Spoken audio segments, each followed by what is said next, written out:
Hola a todos, bienvenidos a este Cardio TV que desarrollamos dentro del Congreso de la Sociedad Española de Cardiología, y en esta ocasión vamos a tener la oportunidad de abordar una de las patologías más frecuentes y que producen un impacto epidemiológico más importante en los pacientes, que es la insuficiencia cardíaca. Y en concreto nos vamos a centrar en una de las fases de la enfermedad, la descompensación por insuficiencia cardíaca, en la que sabemos que a pesar de los continuos avances en el tratamiento y en el manejo, pues las cifras siguen siendo muy elevadas. Y tengo la suerte de estar acompañada para hablar de todos estos temas de dos grandes expertos en insuficiencia cardíaca, que son el doctor Alberto Esteban. Muy buenas, Alberto. Tal. Y la doctora Inés Gómez. Muy buenas, Inés. Bueno, pues si os parece, yo creo que podemos empezar haciendo una pequeña reflexión sobre el concepto de descompensación en insuficiencia cardíaca, que clásicamente pues, se ha entendido como la hospitalización del paciente con insuficiencia cardíaca, pero que recientemente estamos pues, profundizando un poquito más en qué significa exactamente una descompensación, si es lo mismo a un empeoramiento. Y quizá podemos empezar contigo, Alberto, y puedes aclararnos un poquito todos estos temas. Pues mira, yo creo que esta es una pregunta muy interesante porque tradicionalmente cuando hemos hablado del pronóstico de la insuficiencia cardíaca, todos tenemos en la mente el gráfico de las descompensaciones y la progresión de la miocardiopatía hasta el estado final de la enfermedad, y tenemos claro que cuando el paciente tiene un episodio de congestión que requiere diurético en el hospital de día o en el ingreso, eso es un empeoramiento. Pero documentos recientes, ¿no?, como el de Marco Meta, te hacen un poco reflexionar de que hay otros pacientes que no llegan a tener episodios de congestión, ¿no?, de eventos clínicos como tal, pero que tú cuando los ves en la consulta empiezas a ver que hay algunos datos que te hacen sospechar que el paciente está empeorando o está progresando, ¿no? Pues aumento de los péptidos natriuréticos o que el paciente tiene peor clase funcional. Entonces, bueno, yo creo que no hay que esperar a que el paciente tenga un episodio de descompensación, que quizá eso es un poquito más avanzado, una fase más avanzada de la enfermedad, y cuando empezamos a tener datos indirectos de que el paciente puede estar empeorando, puede estar empezando a progresar, quizá ahí es donde nos podamos plantear algunas nuevas terapias para intentar evitar actuar en una fase muy avanzada de la enfermedad. Claro, yo creo que es muy interesante lo que dices, porque en insuficiencia cardíaca, como en cualquier otra patología crónica, cuando actuamos, que ya la mayoría de las veces con el paciente ya con una descompensación franca e ingresado, pues probablemente es un fracaso, estamos llegando tarde, ¿no? Y ya nos estás dando ahí algunas claves de lo que sería lo ideal, que es detectar de manera precoz esa descompensación, ¿no? Y yo te quería aquí preguntar, Inés, si podías darnos tú algunas claves de cómo podríamos intentar detectar precozmente en nuestro paciente con insuficiencia cardíaca una descompensación. Muchas gracias, Carolina, Alberto. Efectivamente, hay que llegar antes de la fase de inflamación brutal, y eso lo tenemos todos muy claro. Pero cómo lo hacemos no lo tenemos tan claro, porque el deterioro funcional en muchas ocasiones no nos sirve, porque el paciente va adaptando su funcionalidad, su actividad al nivel de síntomas. Hacerle a todos los pacientes que llevamos en nuestras unidades a nuestro cargo test de 6 minutos o test de calidad de vida o test físicos que se puedan medir, como el Minnesota o el Kansas, tampoco es fácil. Esto en el escenario de los ensayos es fácil, pero no lo es de otro modo. Seguir a todos los crónicos, a ver cuándo progresa su enfermedad, se descompensa, tampoco es fácil, porque entonces embotamos las consultas.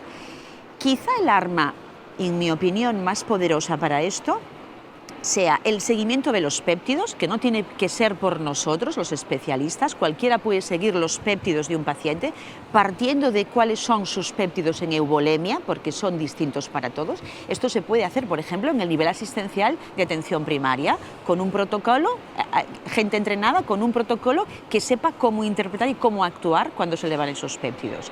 Y luego yo creo que otra arma muy interesante, pero tendremos que ver cuánto de coste eficiente es, son todos los dispositivos de telemonitorización que nos ayudan a detectar la fase preclínica de la enfermedad, cuando empiezan a elevarse las presiones de llenado del ventrículo izquierdo, cuando empieza a aumentar la congestión pulmonar subclínica, en definitiva, todos estos algoritmos multiparamétricos de los dispositivos, de DAI, Resincro, incluso nuevos dispositivos que se llevan a modo de pegatina, ¿no? Y que van transmitiendo muchísima información.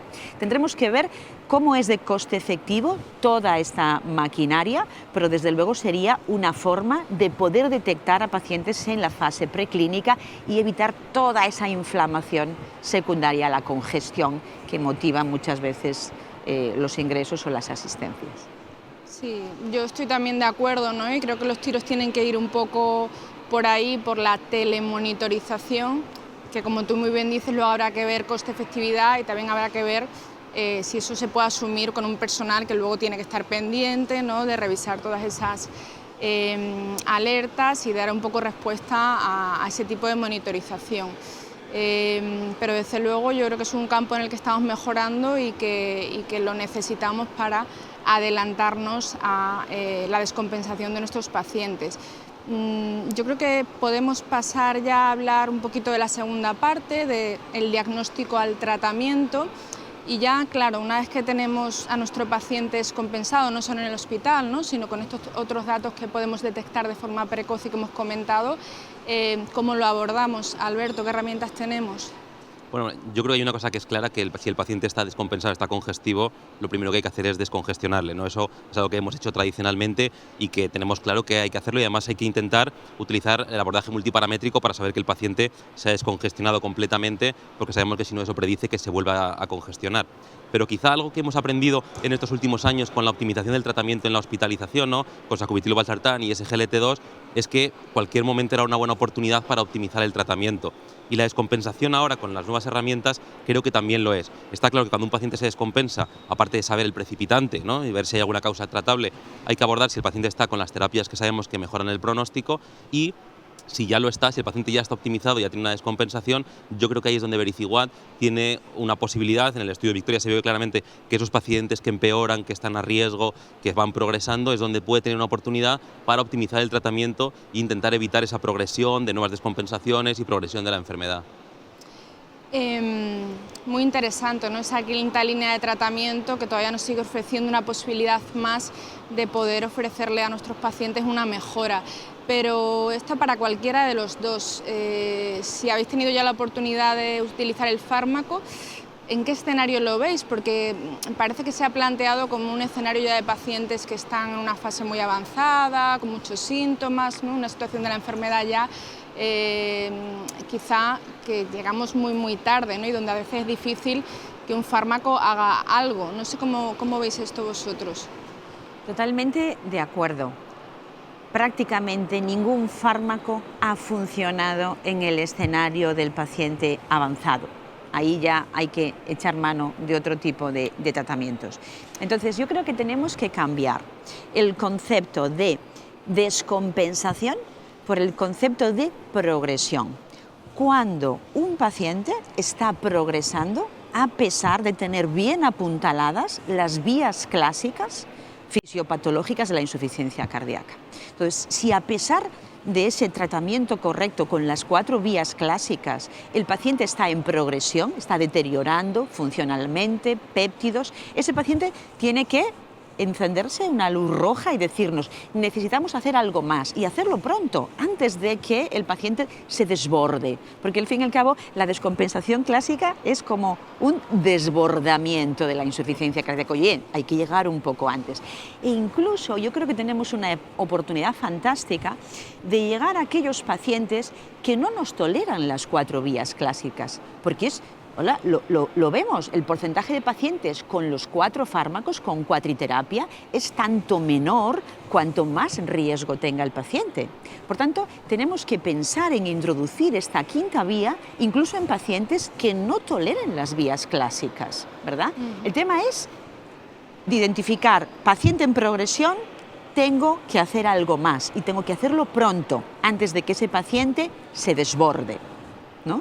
¿Estás de acuerdo, Alberto? O sea, completamente de acuerdo, y yo creo que también hay que quitar un poco la idea de tengo que poner los 4, titularlos, y luego ya si se descompensa, ya tienen ahí el sitio Vericiguat. Y lo que decía Inés, y que igual hay que llegar un poquito antes. Si tengo una dificultad para titular un fármaco, para incluso iniciar una vía que en este momento por la tensión o por otras razones no puedo iniciar, Vericiguat puede ser un poco facilitador, no me va a interferir poderlo introducir, estoy bloqueando otra vía fisiopatológica y es posible que luego en el seguimiento se pueda acabar optimizando el resto de las líneas. O sea que, como tú dices, es algo que es simultáneo y que no queda para una etapa más avanzada donde probablemente ya el beneficio pues, se vaya perdiendo. Muy bien, pues mensajes muy claros. Yo creo que está quedando claro que tenemos que adelantarnos tanto al diagnóstico como en el tratamiento. Y un poco quizá para terminar, y por ser el fármaco que tenemos incorporado último y que estamos comentando, Inés, no sé si puedes darnos alguna serie de recomendaciones de manejo práctico o qué interacciones tiene Vericiguat para nuestros pacientes. Bien, yo creo que es importante que cuando estamos pensando en Vericiguat, bueno, es importante pensar en Vericiguat en todo paciente que, como decíamos, esté en progresión. Paciente renal, que tenemos muy pocas armas para el paciente renal, el renal avanzado me refiero. Ojo, que Vericiguat es un fármaco que se puede utilizar hasta filtrados de 15, y es un fármaco muy noble en ese sentido. Chequeamos primero lo que toma el paciente. Si toma nitratos, valoramos retirar esos nitratos, porque los nitratos son fármacos que alivian la angina y nada más, no tienen otro beneficio. Entonces, los nitratos de larga duración, dinitrato, mononitrato, disosorbida, esos debemos retirarlo por la potencial interacción, como son vasodilatadores y utilizan la misma vía del óxido nítrico y demás, retirar los nitratos de larga, lo primero. Preguntarle al paciente si toma también facilitadores de la erección, inhibidores de la fosfodiesterasa 5, por lo mismo, porque son fármacos que van a tener una interacción importante a nivel tensional. Entonces el paciente hay que advertirle que no puede tomar esos fármacos mientras esté utilizando Vericiguat. Y una vez que tenemos esas pequeñas cautelas de los fármacos que toma, la tensión es una tensión suficiente, más de 100, no tiene síntomas de hipotensión el paciente, pues empezamos con una dosis baja de 2,5 miligramos y la subimos ya a 5 miligramos en ausencia de síntomas de hipotensión o hipotensión marcada menos de 100, la subimos a 5. Nosotros además, como es un fármaco que no necesitas monitorizar a nivel analítico, solemos hacer esa escalada de dosis a las 2 semanas, la solemos hacer vía telefónica, vía telemática, ¿no? Porque simplemente el paciente tiene que decirte que se encuentra bien y que su tensión está bien por encima de 100. Entonces ahí ya hacemos el siguiente paso y luego sí, al mes le vemos presencialmente para seguir con la escalada de dosis. Entonces yo creo que tiene muy pocas limitaciones utilizar este fármaco y que es un fármaco que nos va a ayudar en muchas ocasiones a poder mejorar la evolución del paciente. Bueno, pues muchísimas gracias. Yo creo que lo habéis explicado fenomenal los dos. No sé si queréis añadir alguna cosa breve más, porque tenemos que ir terminando. ¿Algún mensaje? Yo creo que los mensajes han sido ya muy claros y... Nada, yo creo que queda claro que cada vez tenemos más herramientas para tratar a los pacientes con insuficiencia cardíaca y que esos pacientes tienen que estar seguidos en unidades especializadas con enfermería, que es la única forma de, con tantas pastillas, tantas dosis, tantas cosas que hay que hacer con el paciente de insuficiencia cardíaca, se puede hacer, porque sabemos que cuando eso se hace y que se puede hacer, el paciente se beneficia y vive más e ingresa menos. Totalmente. Y no podemos acostumbrarnos a que la insuficiencia cardíaca sea la enfermedad con peor pronóstico de toda la cardiología, ¿no? Si uno compara las cifras de episodios en el seguimiento de un infarto con las cifras de episodios en el seguimiento de un paciente con insuficiencia cardíaca, dice, pero si son 10 veces más los episodios de un paciente de IC y nos hemos como acostumbrado que es lo normal. Oye, esto no es normal, tenemos que hacer algo y hacerlo pronto.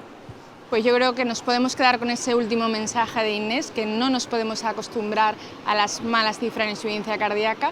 Para terminar y nada más, agradecer a estos dos grandes profesionales que hayan compartido su conocimiento y experiencia con nosotros, invitaros a visualizar esta sesión al completo. Muchísimas gracias a todos y un saludo para vosotros. Gracias. Y gracias.